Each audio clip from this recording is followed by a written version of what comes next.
انہیں حلال روزی عطا فرما، جن کے کاروبار میں پریشانی ہے ان کے کاروبار میں حلال برکت عطا فرما۔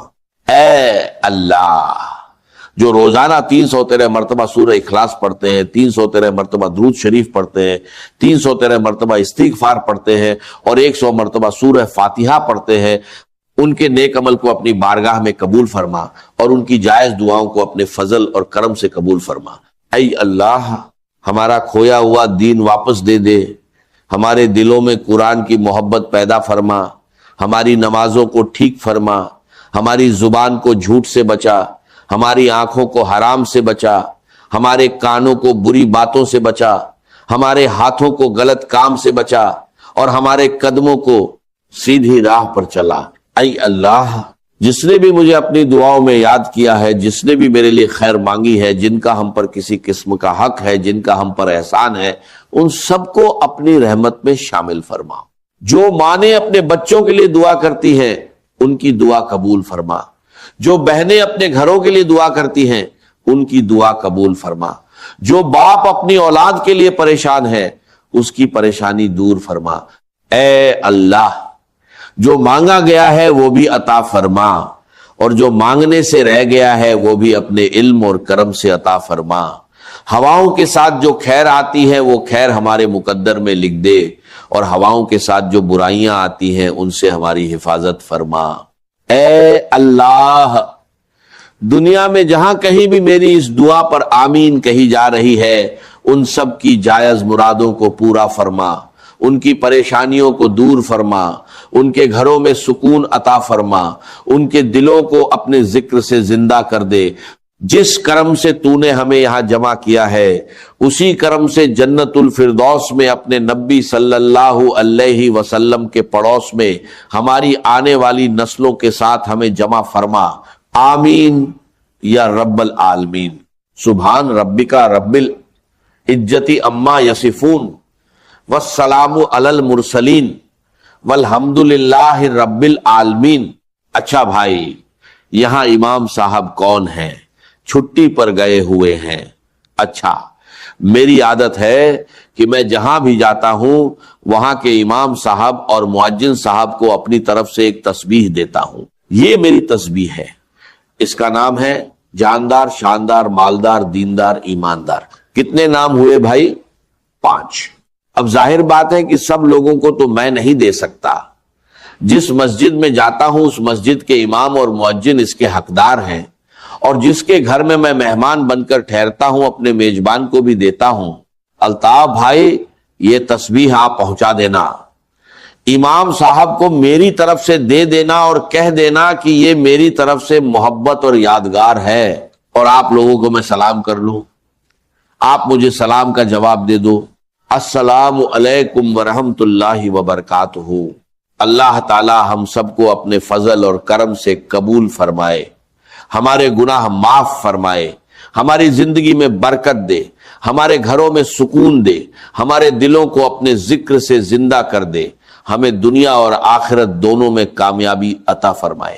آمین یا رب العالمین۔